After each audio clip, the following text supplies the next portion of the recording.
Consider nonverbal communication. Some of these you probably have. Did Phil talk about these nonverbal communication stuff too? Yes. Okay. So let's just go over it. Communication experts report, and this could be changed now, but between 75 to 85% of communication is nonverbal. That's nuts. We need to be aware of what we are communicating. Now, did Phil say anything about that? Like how much is nonverbal? Yeah. We brushed over it Okay. a little bit. Was that about the same where it was? Yeah. Similar? Okay. I kind of put it in a general amount because it fluctuates every person you read about and read through, and I've even seen it up to 90%, which I'm like, I don't know if I go that high, but anyway. We need to be aware of what we are communicating. These are things to consider. What we wear. Is it appropriate for the audience? That means it's not about me so much. I mean, we do need to have a semblance of feeling comfortable of what we're wearing, but what is comfortable for them? So when I go to the Philippines, they like you to dress up. All right? If you're working with a bunch of youth in America, they're kind of more relaxed. So you don't want to be wearing like a suit and tie. So it's really the audience. Again, audience. It's all about the audience. Hairstyles. Is it appropriate for the audience? Facial expressions. Open or downcast? Stoic or expressive? This is actually a big one because you show interest. And you probably have noticed that I'm always looking at you and I'm smiling and going, and having lots of facial expressions. So that's just me. But gestures should emphasize what you're saying, not to distract. This is good to ask people, am I doing something that is distracting? The other day I noticed that I was leaning on here and I was thinking, I'm tired. I need to stop doing that. And I stopped doing that particular gesture. So you'll see it in my camera. But I was being very aware. That's not a good thing. Postures, upright, looks like you care. Slouching doesn't. So be aware of your posture. And then eye contact, which I just kind of alluded to, appropriate for the culture and gender. So, or both. So for you, your Americanness, Western, looking at someone's eyes is important actually because there's a sense of openness and honesty there, which is in our Western mind frame. You go to the Philippines, actually in Hawaii, I grew up where I would look, you don't look at people in the eye more than a second or two, and then you move off and you move to somewhere else, which I actually do a lot of moving around because of that. For a woman to a man in some of these Asian cultures, you cannot do that at all. You really have to look off. So it's so funny. I was talking to a gal yesterday from Myanmar. She's at our base. And so she needed some time to talk about some things and pray. And I noticed her. We had the phone, and I'm looking at her, and she's like, and I'm like, oh, she's being so cultural right now. It's just the way she is, the way they are. So. I thought that they look above the head. Yes, absolutely. They look off. So, and I grew up doing that too. But I had a little bit of the cross-cultural thing going on. So I had to learn a little bit more about looking people in the eye. So. In the Middle East, specifically Syrians, if you look into a woman's eyes as a man, it means that I want to take you on as my wife. Right, exactly. So there was some weird conversations after we spoke at refugee churches where it was like, no, you don't need to give your daughter's hand to our staff. Like, he didn't mean it. And then if a man looks at like one of our women on our team, it's like you have to, as the man, assert your eye contact with him, and then like sort of kiss your teeth, like and Yep. it just means no. Yep, And so you have to like make that very clear. yep, And I just remember that was like really hard for some of these intense people, like eye contact's essential. yes, Like, not here, Yeah. can't be. yep. I'm so glad because it's important to know the culture that if you're teaching in a different culture, to know that and do your research, find out. And that goes with other gestures as well. So like in Hawaii, we go like this all the time. Well, you do like that in Ukraine and you're gonna, let's go drink. So, just some of them are not so nice, but anyway, that one's a nice one. But yeah. G, movement around the room. This is for interest. Too much is distracting. Obviously, you can, going like this, too much, you can ask people. I actually do a lot more walking around, but I am glued to this spot because I am trying to keep the camera in view. So normally I'm walking up here, and if I ask a question, I actually walk up to people and look at them.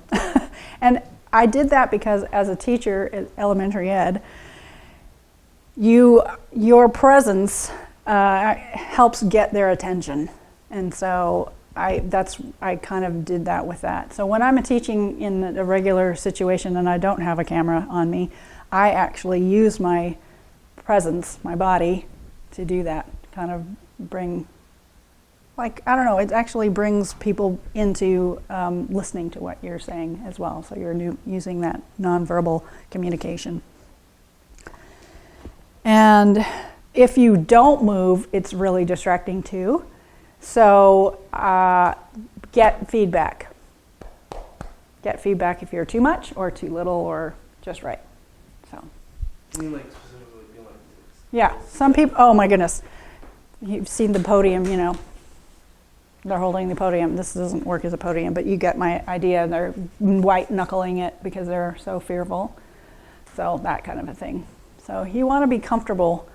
Your comfort, your being comfortable helps everybody else be comfortable. So that's actually a big deal. How comfortable you are translates to everybody else, because then they all breathe a sigh of relief. They're doing okay up there. So, all right. So how can we find out what we need to change? Ask people. That's what I've been saying. I have the last thing here is consider your audience's opinion in what you wear, say, and do. And I say, honor them. Honor them. And I love what Paul says, be all things to all men that we might win some. And he's talking about the gospel, but I think we're speaking the truth. That's what this story is about. This school is about. And we want to do whatever it takes for them to get that truth. Okay? So it's good advice for this. I'm just going to tell you a little story about when I went to teach in China, and this is where I really learned this.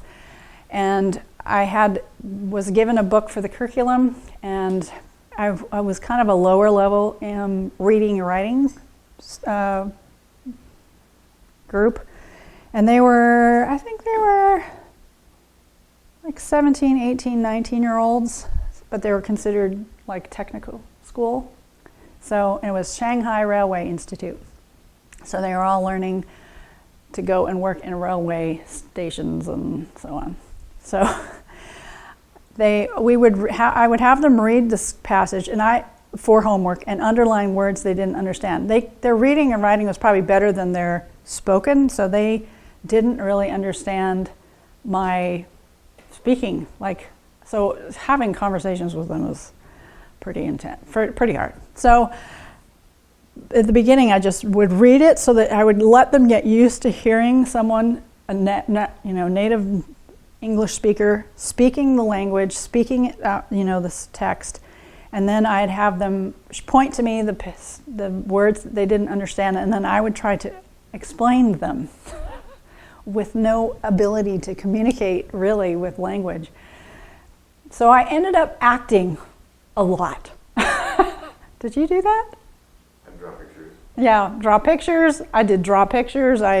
But I would act out. I remember there was something about an attitude that like a brother or siblings would have, and so I acted it out, and they were all laughing because they got it. And I think what happened was that transformed me. I kind of realized it doesn't matter what I look like. It doesn't matter what they think of me. What matters is they get it. And I'm willing to do whatever I need to do for them to do that. And it kind of sparked me.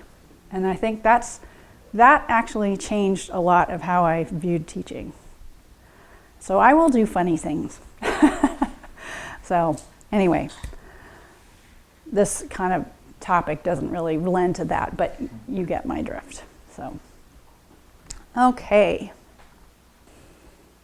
Practice your teaching. Okay, we've kind of talked about this very quickly. We can. I'm going to say this: teachers have usually one or the other strength. One is content, and one is delivery. So that means they get their content, and it's brilliant, and it's well thought out, and it's logical and wonderful, but they're not always good in the delivery of that. And then the other person is great in delivery. They'll do whatever it takes, but their content is weak. And so we need to kind of work toward the middle and be good on both. So that's what practicing your teacher does, or to be a great teacher. Part of being prepared is being familiar with what you want to say, how you want to say it, and how long it will take to say it, which is talking about the time before you step into the classroom. This can be time consuming, but well worth the effort. There's seldom enough time to apply all these steps in preparation, but do as many as are practical with the time available to you. So we actually spent more time on communication with this, but I'll just read over the bullet points. Read over your material silently. Read your teaching out loud. We've already talked about this. Present your teaching to an imaginary audience. Or actually get someone to be an audience to critique you or give you constructive feedback, as I say. Go over your teaching with a peer and pray through your teaching. Talk to God through it. So, all right. Now we're going to your page 10. Delivering your teaching. So when the day to deliver your well-prepared and practiced teaching arrives, in the perfect world, here are some suggestions to ensure the last-minute details are all taken care of. I think I have a typo there, but anyway. Before the teaching begins, arrive early. So at least 15 minutes. I would say if you're not familiar, like if you weren't able to come, like I was able to come to the classroom before the class started, so I kind of knew the layout. I kind of saw what was up here and so on. So I came a few minutes early, but I didn't come really early. But I would say at least 15 minutes early, maybe 20 minutes early if you haven't been there yet. All right? Just to get yourself even earlier if you have to. Pray for the teaching time, that you will be clear and concise. I pray also that the Holy Spirit will anoint it, especially with specific types of teachings. If it's a teaching that might be a little bit, provocative, kind of ruffle some feathers, you really want to pray that the Lord will help you communicate in a way that's clear and they'll be able to hear your heart and God's heart. The students will be able to hear and understand the material and hear God. In the classroom, I pray for the technology to work and outside distractions will be minimal. I mean, I've been in so many places where they suddenly have the lawnmower going or weed whacking or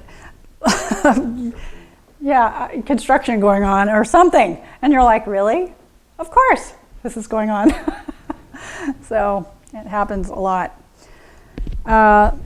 We have, I mean, in our base, we have huge lawns around the classrooms, and so we're pretty much telling the facilities, please don't start the weed whacking or the mowing at this time. So if you have the opportunity to set up your classroom, seating arrangements, multimedia things, go for it. If you go in and it's not the way that you want it, communicate, like talk to the leaders and so on, and make sure that you can get it into the way that you want it.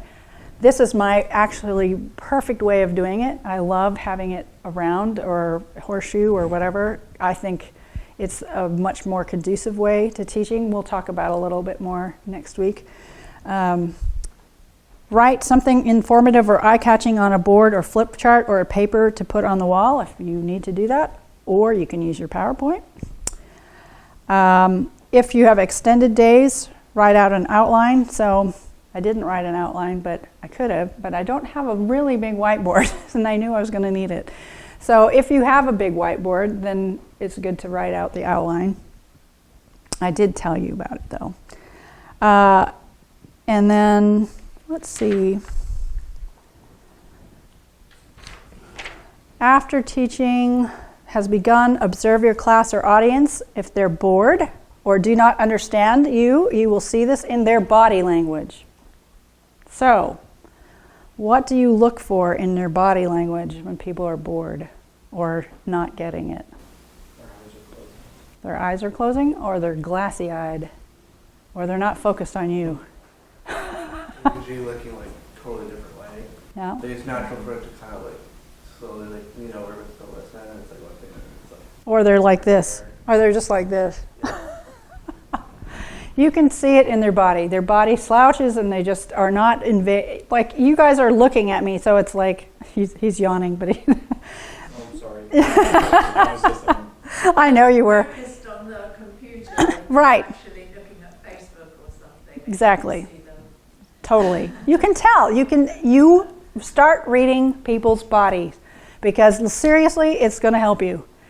And what you need to do is you need to do something to get them, one, and we're going to talk about this in learning styles, but one is like you need to help them wake up, get both their hemispheres going. And so you need to, I watch and I see and I go, oh, I think we need a break now. Like I kind of sensed we needed a break earlier, so I said, let's have a break. So it's like you just can kind of feel the energy of the room go down. You're going to have to be very, if you're not used to it, you're going to have to be very observant and take time. If you can't think of that, just make sure that you have breaks, because breaks are really important. And get up, like have them get up out of their seats. Like, okay, so everybody stand up. Seriously. One of the things that we do, and I'm going to talk about this a little bit more, but you just need to get your right brain awake, and sitting too long makes it go to sleep. So you do cross body exercises. But I will do this, but I will also reach up, and I will reach down, and then I'll, do this. Sometimes I'll have them rub the shoulders of the person in front of them, if they want to do that. So, and then they can sit down. So I will do that, especially when there's a content dub. I will have them do that. Okay, you can sit down. It actually really helps people engage, which you don't think so, but it really does. So, all right. Allow time for questions. Be honest if you do not know the answer. It's okay not to know. Tell them you will look it up later. Did I do that? Yeah. I did. I did do that. Did I do that? I did. All right. Tell them you will look it up. Better to be honest than have to apologize later. So. All right. Review your main points, or even better, have them review them back to you. And don't rush the ending, but bring emphasis and land the plane. That's the kind of the thing that we used to talk about. Did they land the plane? So it's kind of a thing that we talk about is there a conclusion? So, So after the teaching is finished, evaluate went well and what can be changed. One of the biggest things that we did in Titus that I really loved is actually go and ask the Lord what he thought of it. Lord, how was that? What do you think I need to change? What do you think what was good? And just have a dialogue with God first. Now, in our class, we'll probably be doing it together in the sense of you're going to tell us what you feel like was good and what was bad, but go out beyond that and say, okay, God, what do you think? What would you do differently? Now, this is kind of a practice time, so it's a little more informal. It's not as big a deal, but when you are in a place that you're doing a teaching, that's an important dialogue to get those points. So, and it's very helpful. And I've changed lots of things because he's told me, you need to add this, or you need to change this, or why don't you work on that? So, and it's so much easier to hear it from him. So, all right, and then you can go to other people as well and ask for feedback, which is what this school is about. And we'll have evaluation forms. Your job as a communicator is not to impress people, but to impact them. Not just to convince them, but to change lives. And that's from a book called Teaching to Change Lives by Howard Hendricks. Your job is not to impress people, but to impact them. Not to convince them, but to change them. So we've got your essential element is prayer. Then we need to consider our audience. Then we need to choose a topic, research your topic, set your goals and objectives, organize your teaching in light of goals, determine lecture sessions if you need to, structure your lecture, which is your opening, your overview, the body, the application, the summary, and the closing. Then you need to illustrate, think about your illustrations. Write your teaching out, in this case. Consider verbal communication. Consider nonverbal communication. What are you communicating? Practice your teaching. Oh, there you go. There's the person there. And delivering your teaching.